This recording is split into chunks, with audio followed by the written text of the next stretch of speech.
Hello, Can Dündar. Hello. Nice to meet you. Very pleased and thank you for accepting this interview. I thank you for inviting me. French people, I think, do not you a lot. So maybe the first question is, who are you, Can Dündar? I'm a journalist for the last 35 years now. I've been working as a journalist in Turkey. And I was the editor-in-chief of Cumhuriyet, which is the oldest and prestigious paper in Turkey. Can we say left wing? Left wing, yeah. Left wing paper. And Kemalist, right? And Kemalist, yeah, it used to be Kemalist and leftist, let's say, and has always been the target for many governments. So, I mean, we had already been, always been a suspect, and for the oppressive governments. So I worked as an editor-in-chief there, and during this, I published a story in Cumhuriyet. Yeah, let's talk about this story. Okay. Yeah. You've been arrested in last November, Yeah. with your colleague Erdem Gül. That's right. He was the chief of the Ankara bureau, right? Yeah, correspondent. Yeah.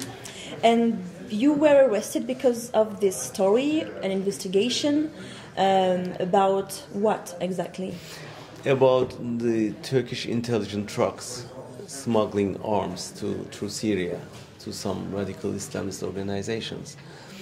And it was a footage, and we saw the trucks full of arms delivery, and we decided to publish it, and we aired the footage in our website.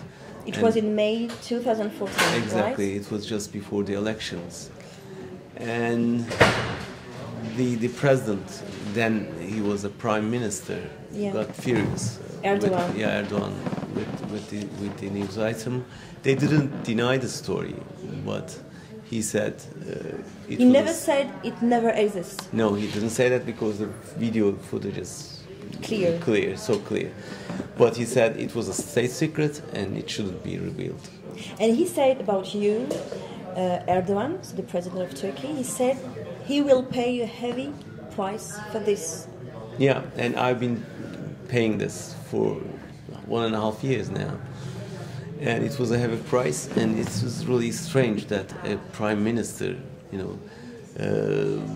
said something for a journalist. And it was a message to all judiciary and maybe to the other supporters. And just after that, an investigation started. But they didn't take me right away to the prison because there was elections. And after the elections, he lost this election in a way in June, but waited a bit more. And in November, there was another election. And then he gained his power again. And just after that, we were arrested. So you spent 92 days in the Silivri prison in Istanbul. That's right. What were the conditions of your detention there? In the beginning, in the first 40 days, we were in solitary confinement. We are not allowed to see anyone except our lawyers. And they didn't torture us, but to be in solitary confinement was a kind of punishment. So I was all alone in the cell. We are not allowed to use computers or typewriters, so I had only my pen with me. A paper pen, no TV? Paper. Yeah, there was a TV, with some channels in it. And I started writing there, and I finished a book in 3 months, in fact. Yeah, and you wrote at that time that you were thanking Mr. Erdogan because you never wrote... Excuse me. Yeah. No, it's okay. You wrote at that time that you were thanking Mr. Erdogan because you never wrote and read as much as before your detention. Yeah, it was a kind of digital detox, so you don't have to no worry Twitter, about no no phone calls, no knocking doors. Yeah, so I mean, your all time is for you. So it was a kind of good time to read and write, and I used this for writing, and I finished a book, and it was published in Turkey just after I released. And you were not able to be visited by your family? Yeah, once in a week for an hour we are allowed to have visitors from the family, but over the window, you can't, you can talk with them, you cannot really touch. Yeah, once in a month you can only, have an open meeting with them. So it was difficult. This is most difficult part. Is it true that all the journalists are detained in this Silivri prison in Istanbul? Why, especially? Yeah, they built this for the political prisoners mainly, and it's the biggest in the region, I guess, and with 15,000 people, prisoners inside. And it's a kind of F-type, we call it. They took it from the United States, a kind of the solitary confinement they've been using. And now our old colleagues is there at the moment, so we were there too. Yeah, the colleagues of Cumhuriyet, they are detained there also. Yeah. In February 2016, you've been released thanks to a decision of the Supreme Court that said your detention was illegal and unconstitutional regarding press freedom. Does that mean that all the institutions in Turkey are not so much in the hands of the president? Exactly, partly true, because the Constitutional Court is one of the least which Erdogan can command. So what happened after the military intervention attempt in 15th of July? The first thing he has done was to arrest two of the judges of the Constitutional Court, which gave the decision for our release. And they were arrested? Yeah. And they two are judges. Still detained? They are still in jail. In Silivri? In Silivri. Okay. And instead of them, he appointed two of his advisors. And now, more or less, it's all over. Yeah. Yeah, it was one of the last castles of the free judiciary system, the Constitutional Court. So it means that if your detention just came after the putsch, maybe you will not be released. We won't be interviewing. You won't be interviewing me. In May 2016, you were prosecuted for espionage. And in front of the courthouse of Istanbul, this 6th of May, you were the target of an assassination attempt. Can you just talk to us, say to us how you feel at that moment? How did you feel at that moment? Did you think that it was like the last day of your life?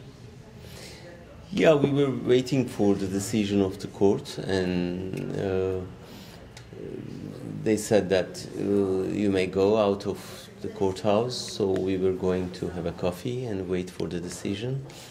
And while we were just leaving the courthouse, there were many journalists waiting, and I wanted to talk to them. And thanks to them, we have the footage now.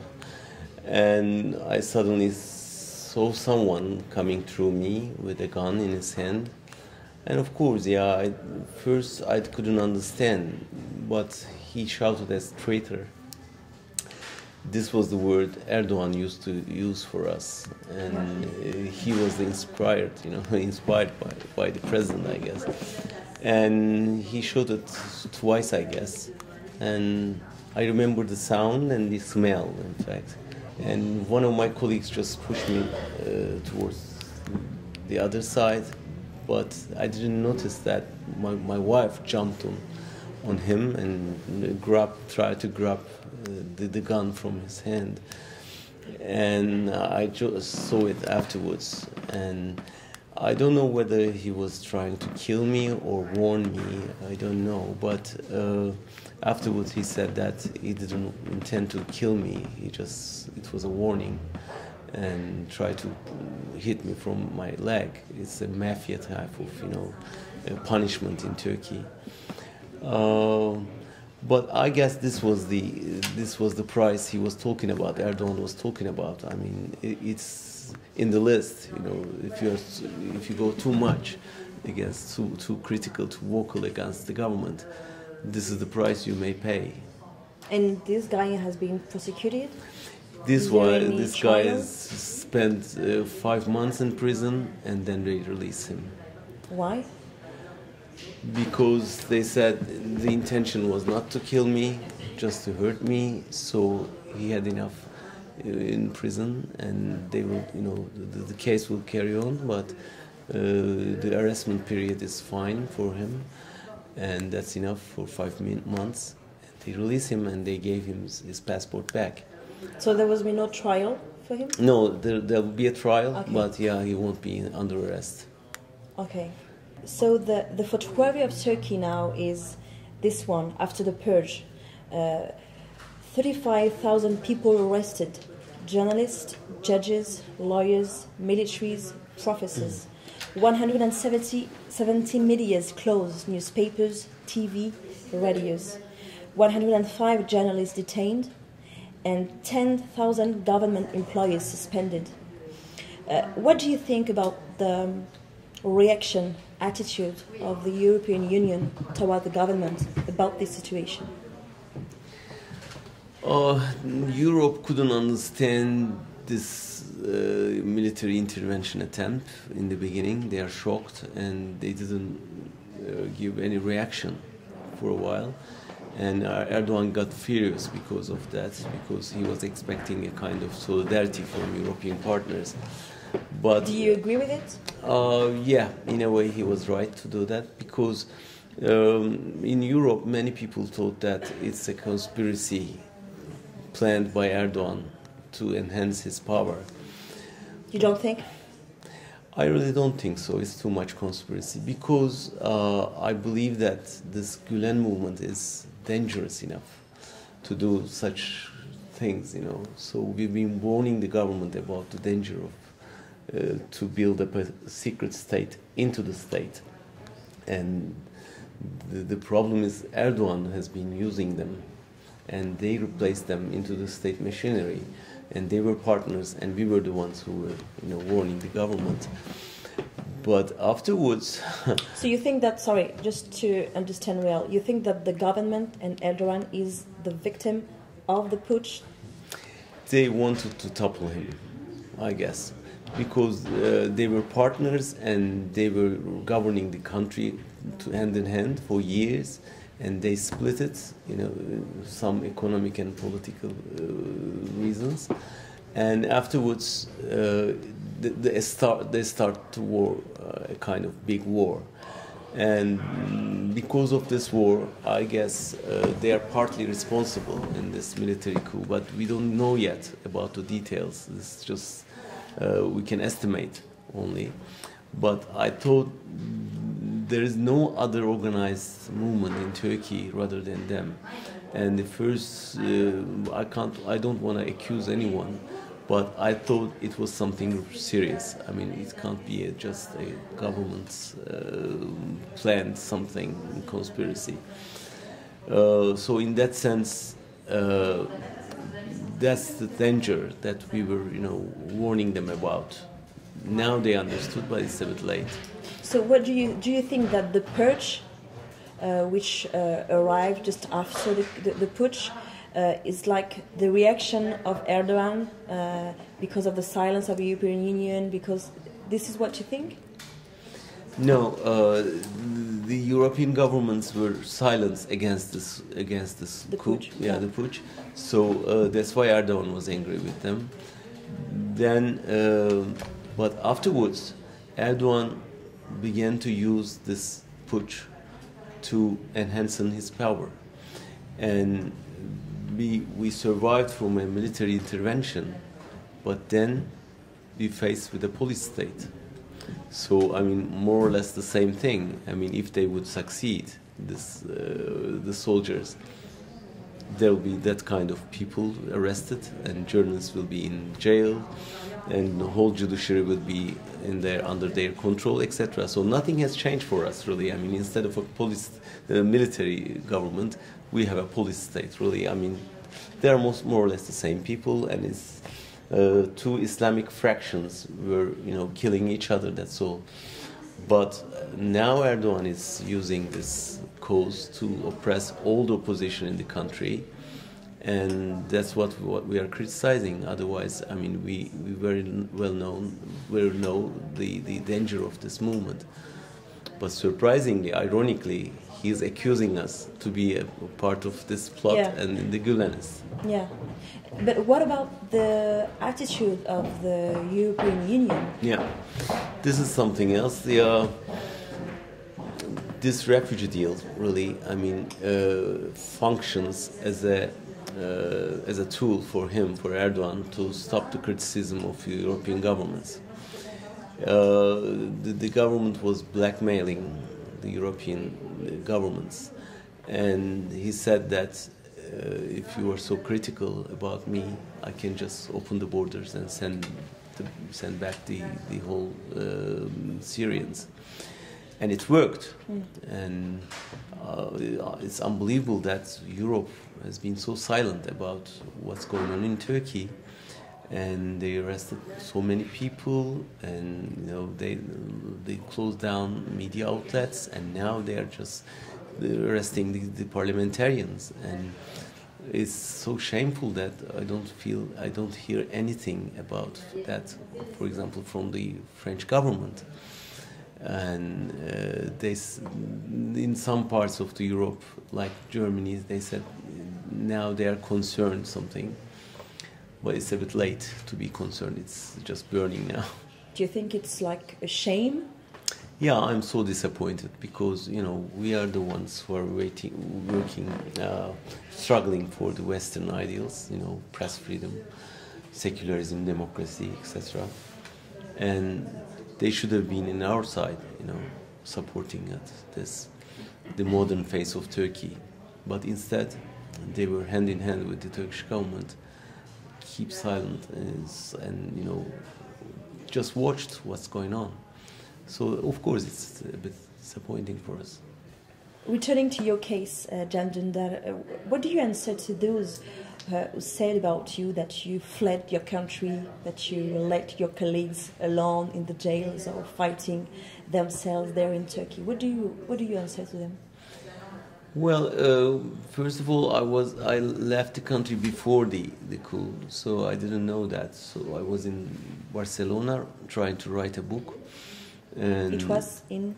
It was on the 1st of July. I was there, and 2 weeks later, I just suddenly learned what happened in Turkey, and my lawyers warned me not to come back, and I decided to stay for a while. And then this arrestment campaign has started, and I thought this is the time to be away a bit. But I'm not hiding. I didn't stop talking or writing. On the contrary, I've been writing and talking more than ever here. And you're still writing for Cumhuriyet? Yeah, I'm still writing for Cumhuriyet, and I'm a writer in Die Zeit now in Germany. But at the same time, I'm writing everywhere and trying to explain what's going on in Turkey. And I'm working as a foreign correspondent of this freedom fighters campaign, let's say. And that's what I'm doing here at the moment, and trying to warn the Europeans about the details. And this is the part of the fight. So you will not come back for sure to Turkey? I mean, till the situation is not it depends, really. Getting better. At least till the rule of law come back. Otherwise, I mean, you can't just go and get into jail again, because I completed this mission. So now you're living in Berlin. Why did you choose to go to Berlin in Germany, where so many people from Turkey and very close to Erdogan system? Yeah, but at the same time, there are many others who are very close to me and my ideals. And at the same time, there are many friends. But more than that, Turkey is an issue in Germany, and very important subject. And they have big interest in Turkey. because of the compared to France, compared you to mean? France, yeah. Unfortunately, France seems so far away to all those world issues, and England the same.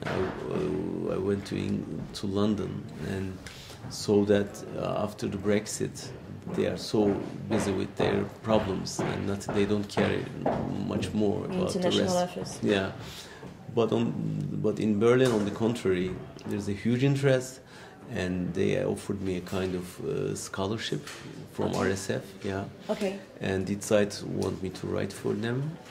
So as a journalist, I mean, and everybody speaks English, so you don't have to learn German immediately. So because of that, I decided to stay in Berlin. Do you have any protection from the government there? No. No. No. Well, in some occasions, if I do something in public, they come and protect me, but otherwise, no, I don't have. So there you are alone. You are not with your family. No. There's no. Your wife is not with you. No. Can you just talk about it? Yeah, it's sad because we've been married for so long, and really, I mean, to be away from home and my wife is really sad, and it's injustice. It hurts you, injustice, because she's nothing to do with all those, and there's no legal base. Why she's not with you actually? They took her passport at the airport without any reason. And she asked the reason, and they checked the computer, and they said, your passport is missing. She showed the passport, and this is not missing, it's in my hand. And they said, no, it's written missing there, and you have to go back and take it again. And they didn't give any legal material. And I can understand my position. I did something, and a news story, and I'm, convicted, etc. And they can, prevent me traveling abroad. But how can you, take hostage to a wife just because of her father, her husband, do something against the government? So this is unfair. So I've been trying to explain, and I've been struggling politically, diplomatically, legally against that. And I hope we'll take her here. Do you have any projects in Germany? Yeah. Media projects, I mean? Yeah, since we have only a couple of papers left, who can dare to oppose the government. And now it's their turn. Maybe, unfortunately, our paper is in danger. And since my colleagues in jail suffering, I decided to do something from outside Turkey, because there's a heavy censorship in Turkey and cloud of fear. And now we're working on a kind of project, web TV, maybe, from Germany towards Turkey and towards the Turkish and Kurdish community in Germany, because they don't have the means to get healthy information, and someone has to do that. And we have now more than 2,000 jobless journalists in Turkey because they were sacked. We have also here in France, for instance, journalists from Zaman or other groups that. So I'm trying to get some of them together and fight back from Europe. We won't be doing something propaganda or something. All we need is news. Yeah, information. Yeah, information. And for example, this government has the biggest corruption file in Europe, and nobody dares to write about that. This country is in a war in Syria, but we don't know anything about that. And you can't comment on that. And for example, they are discussing about our paper for days now, and in the last two weeks, but nobody asks someone from our paper to this discussion. They are discussing among themselves, and they don't have the courage to invite someone from our paper. So we have to stop it, and we have to do it in the right way. So what is your feeling now? Do you think that ever journalists, intellectuals, politicians will be jailed, or they are going outside the country? It's exactly depends on us, our struggle. If we fight back and if we are courageous enough to struggle against it, we can stop it and we can gain power. If we can come together, Kurds, Turks, radicals, whatever, I mean, Alevis, women, youth, in one democratic front, we can, we can withdraw. They must be withdrawn. Otherwise, yeah, I mean, we'll be all in jail and or in exile. So I'm just not wanna lose the hope, and that's why I'm pushing, and I'm still struggling here. And together with my friends in Turkey, they are still, resisting. And we need the help of our French colleagues, really. I mean, they can do something for us. They can come to Turkey, go to Turkey, watch their cases, ask the government permission to visit them in prison, or at least they can visit their prison. They can spare some place for them in their papers, for their articles, censored articles. They can follow up their stories. And, please give them the feeling that they are not alone there, because they are struggling for press freedom, which is a necessity for all of us. Thank you. I thank you. Thank you, Can Dündar.